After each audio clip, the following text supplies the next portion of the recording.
In just 15 years, Bitcoin has gone from merely an idea posted anonymously on an internet message board to being the 9th most valuable asset anywhere in the world. Can you believe that? Is that right? That's a big deal.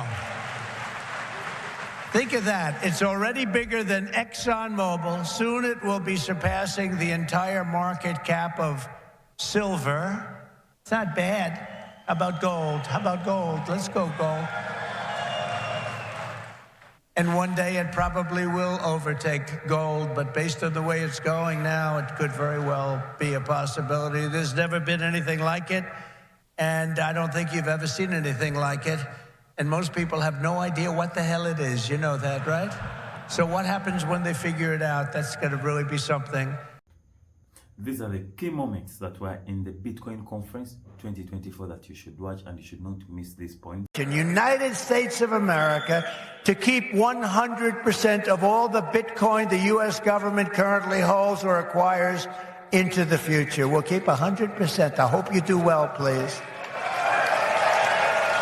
The moment I'm sworn in, the persecution stops and the weaponization ends against your industry. And as long as I'm in the Oval Office, Elizabeth Warren, Pocahontas, do you remember? Yes, I'm an Indian. Yes, she said, I'm an Indian. Why are you an Indian? You don't look like an Indian. No, my mother told me I have high cheekbones. Oh, that's why she was an Indian. So I named her Pocahontas. Elizabeth Warren and her goons, and she's very nasty to you. She hates your people. She hates everything about you. Will keep their hands off Bitcoin. They're going to keep their hands off crypto. They're going to let it grow. We're going to let it grow. On day one, I will fire Gary Gensler and appoint a new SEC chairman.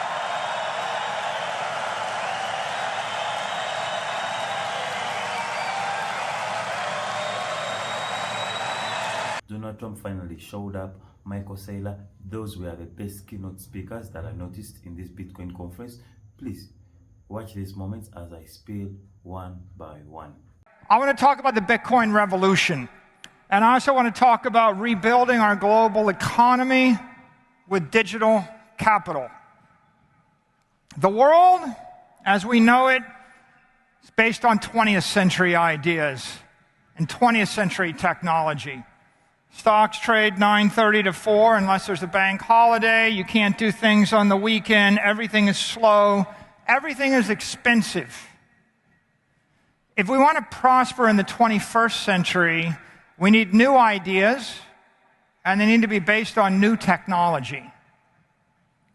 This chart you've seen before, I popped it up. It's $900 trillion of global wealth.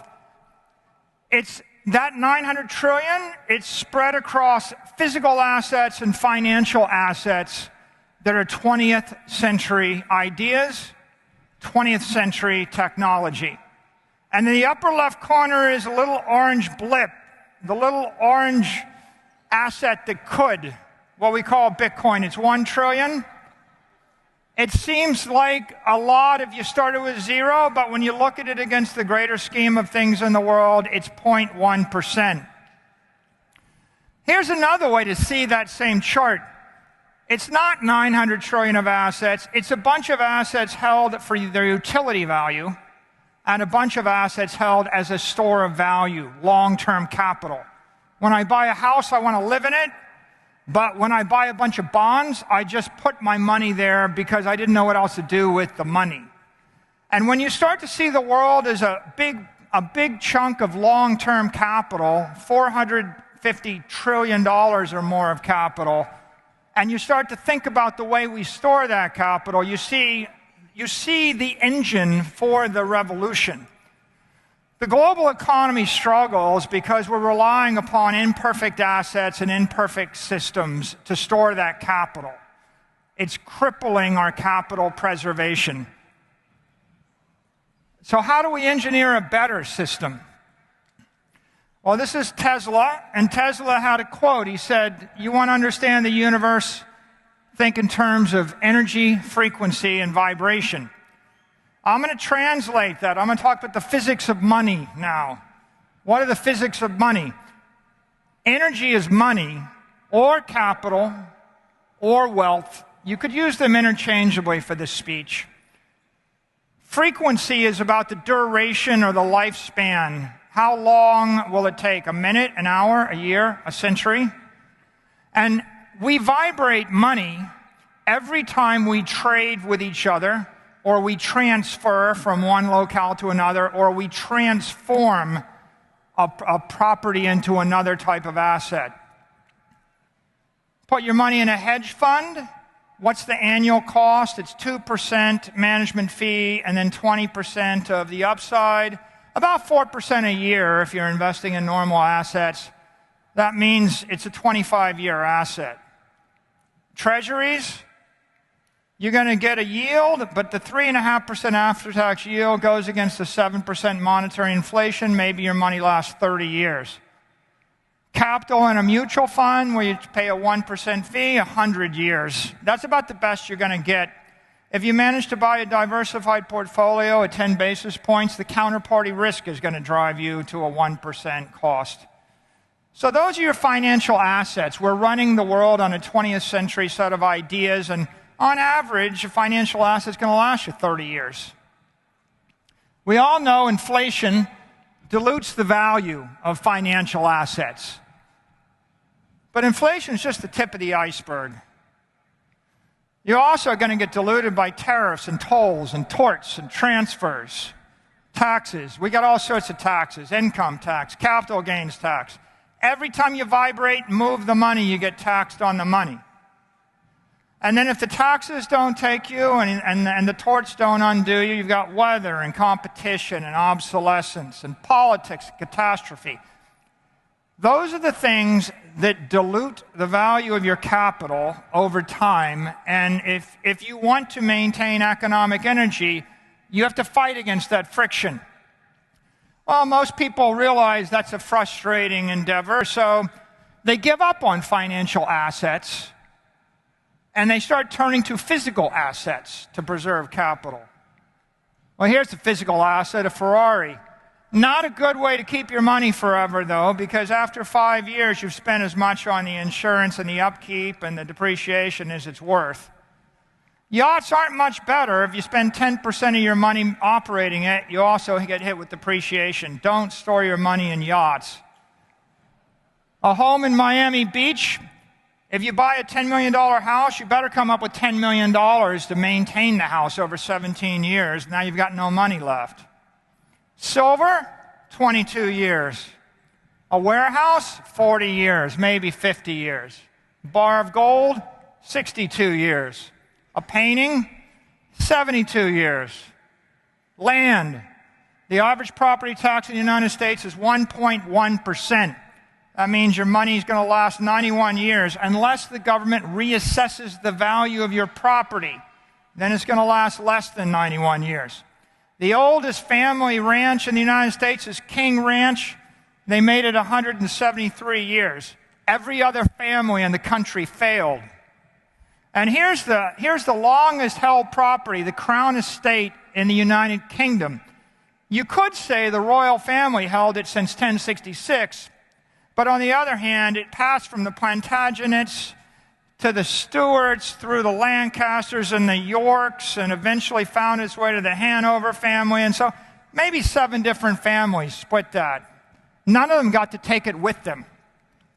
So physical assets you might think might last 1,000 years. Probably about 50 to 75 years is the best you're going to do. Entropy is diluting the value of your physical assets. It's sucking the capital, the energy out of them. There's a reason it's called earth and not heaven. Because politicians are very creative. They got a city tax, a county tax, a state tax, a federal tax, a transfer tax, a usage tax on the property. And if that doesn't get you, there's rent control, price control, or a culture shock. Then you got competition. You might get discriminated against. There's recession. The currency can collapse. Your tenants won't pay you. Someone will slip and fall on the front sidewalk and sue you. There's weather, war, crime, and catastrophe. And if energy prices go through the roof, it's going to be hard for you to make a go of it. Physical capital is not a simple solution. Bitcoin is digital capital. Bitcoin's immortal, immutable, and immaterial capital. And I use that in this sense. It's got an infinite lifespan. It's not being attacked by the forces of weather and entropy and inflation.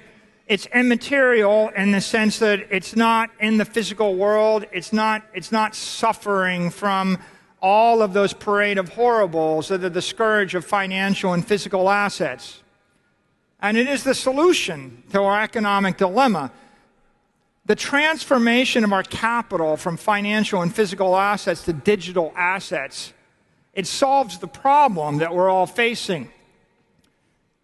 Now, how long-lived is Bitcoin? Well, take your Bitcoin and put it at scale with a custodian, an institutional-grade custodian. You pay 10 basis points.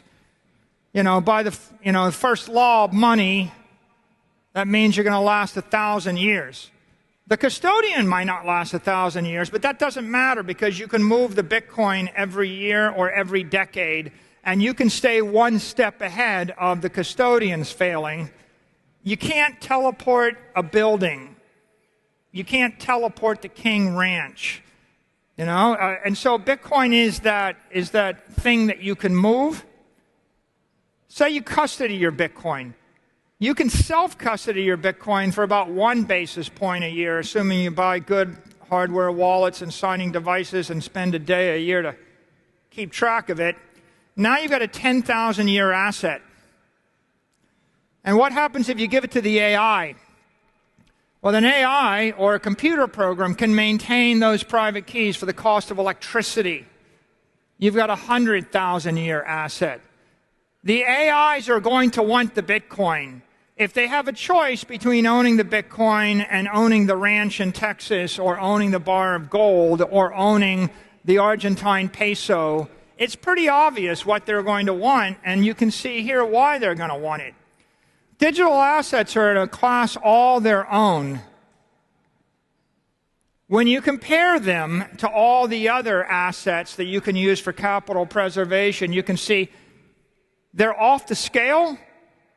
Everything else is living in the domain of 30, 40, 50 years, and you're in the domain of 1,000 to 100,000 years. It's a breakthrough in capital preservation, but it makes it a revolution in economics. If you would be rich, trade wisely. And here's a very simple principle. Trade temporary for permanent. Trade your ice cream cone that's melting for the peso for the dollar for the land, and the land for the Bitcoin. Trade the currency for capital. Trade something fragile for something resilient. Trade something local for something global. Trade something physical for something digital. Trade the security for the commodity. Trade the commodity for the scarcity. You can't go wrong moving in that direction. How do you make money? Well, let's talk about individual Bitcoin strategy. What should you do? Make Bitcoin your primary treasury asset. Convert your excess earnings to Bitcoin. Utilize subsidized credit. If the government will loan you money, borrow the money at cheap rates and buy Bitcoin, and find a tax-efficient way to invest the Bitcoin. What shouldn't you do? Don't quit your day job. Don't lose your focus on Bitcoin. Don't use margin loans and trade with leverage. You get wiped out while you're asleep on a Saturday night. That's not good. Good? 30-year loan for 3% backed by the government on your land. Bad? Overnight 10x leverage. So what's a typical person? Well, we actually model an individual, and we said, what if you had $750,000 in net assets, and you made $200,000 a year, and you're going to make 5% more every year, and you got a savings rate of 25%, and you can invest $50,000 a year. Well, there's a lot of strategies. You could be the normie and do a normal strategy, diversified portfolio. You can be a 10%er, and you can put 10% of your assets into Bitcoin. You can be a BTC maxi and put 80% of your assets and put 80% of your earnings into Bitcoin. You could be a double maxi, and that's when you basically take an extra $250,000 loan against the house. And then the triple maxi is you finance the house for Bitcoin, you buy Bitcoin, you flip all your assets to Bitcoin, and then you move to a cheap tax jurisdiction where you actually can avoid some taxes and invest an extra 50 grand in Bitcoin, maybe a Singapore or UAE or something. What's the result? Well, this is the result. The normie ends up with $8 million in 21 years. The 10%er will more than double that. The maxi ends up with 100 million. The double maxi 150, the triple maxi 214 million. You can see the power of leverage, and the choice is yours. About wealth of nations. This is the interesting one. What's the national Bitcoin strategy? Do's and don'ts. Well, reallocate your treasury from gold and bonds, they're short duration assets, to a 10,000-year asset. Issue currency to buy Bitcoin, issue debt to buy the Bitcoin, encourage Bitcoin ownership with favorable laws, protect self-custody for individuals and corporations, and support integration with the banking system of your country. Those are all do's. The don't pursue policies hostile to Bitcoin and Bitcoin holders.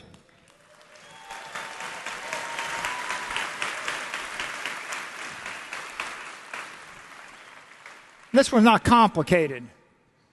Now, let's say you're an indebted country. You're actually in debt. You're running a deficit. I could name these countries, but I won't.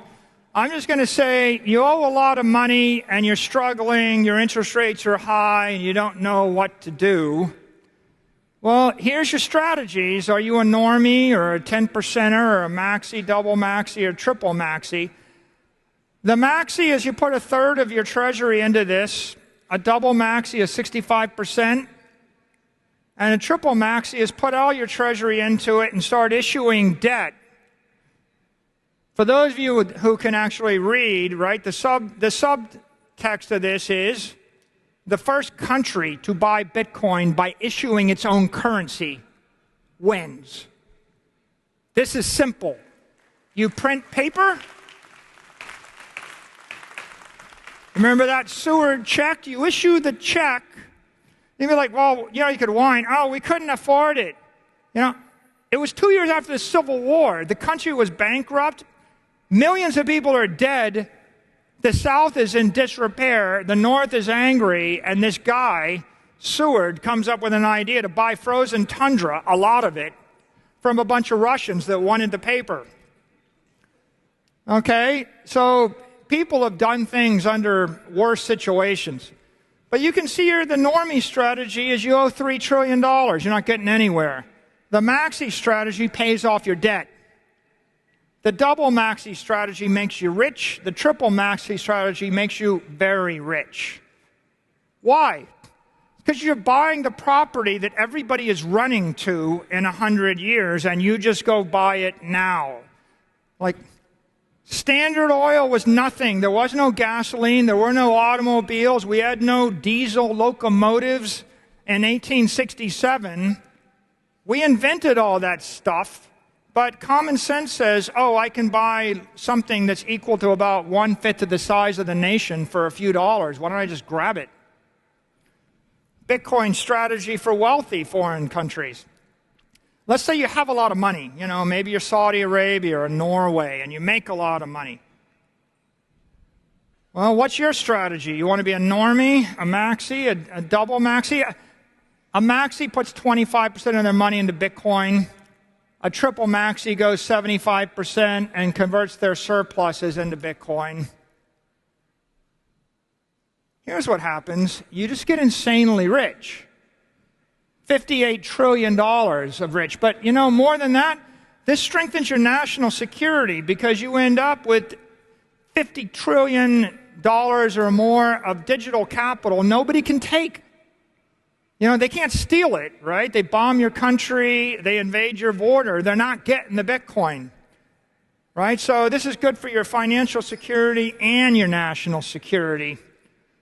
But note, if you are Saudi Arabia or Norway, and if you pursue the triple maxi strategy, Saylor says it's very easy to do, but it's 4.2 million Bitcoin you end up with at the end of that line. That means there's not a lot of room for triple maxis, not at the nation state level, right? There's going to be one, there might be two. At some point, right, this is an opportunity for an aggressive mover. You can have a lot of triple maxi families and a lot of triple maxi corporations, not a lot of room for triple maxi nations. And let's look at the U.S. U.S. is a special case. Well, the rules are still the same, right? Buy Bitcoin, sell the paper, get rid of your gold, go long range. And the don'ts are still the same. Don't harass the Bitcoiners. Don't send the industry overseas. Don't send the capital overseas. But what's our base case here? Well, we think that AI and new technology is going to drive growth. I mean, I'm going to assume that the United States is going to be run by competent executives, and they're going to harness technology, and we're going to actually take advantage of AI, and we're going to create robot cars and robots and, billion-person websites that give you free accounting and legal and medical advice. And all that's going to grow our revenues faster than grows our expenses, and we'll eventually get to the point where interest rates come down. What's the United States Bitcoin strategy? And we could be normies. You could be a 10%er. That's kind of like buying 500,000 Bitcoin. You could buy 1 million Bitcoin. A double maxi is 2 million Bitcoin. A triple maxi is buy 4 million Bitcoin. And then start sweeping the surplus of the nation when it comes into Bitcoin. And the consequences? Well, if you're a normie, if you're a normie and you have great productivity growth and brilliant technology and the robots do all the work for us, you're still going to be in debt. It just won't get much worse. I mean, that'll save us. We need that. If you're a maxi, you'll pay off half the debt. If you're a double maxi, you got a surplus. And if you're a triple maxi, instead of owing 30 trillion, the nation has 30 trillion. Right? Bitcoin is not the solution to all our problems. It is the solution to half our problems. And the important point is, the other half are very complicated. They'll take a lot of people and energy. This half is simple. This is a very simple thing to solve half our problems. So Bitcoin is cyber Manhattan. Hundreds of trillions of dollars of capital are going to go there. We're going to demonetize Russian tundra and Chinese real estate and everything in Africa and all of the crappy buildings. Everything anybody bought that they didn't need, it's getting demonetized. You buy a Bitcoin, you owe a building. Otherwise, a boulevard. Otherwise, the entire neighborhood. It's only 276 to the third. That's what you're looking at right now. And I'm going to leave you with one quote. Satoshi Nakamoto kicked off the Bitcoin network January 3rd, 2009. On January 17th of 2009, 14 days later, 16 months before Pizza Day, when Bitcoin was worth nothing, and it was not going to be worth anything for a year, Satoshi Nakamoto said it might make sense just to get some in case it catches on. If enough people think the same way, it becomes a self-fulfilling prophecy. And never have wiser words been spoken. You're staring at $1 trillion of proof, but there's still 1,000x to come, and you have a lot more information at your fingertips. The writing is on the wall. Bitcoin is the future of capital. It's the future of money. It might make sense to get some because it has caught on. Thank you.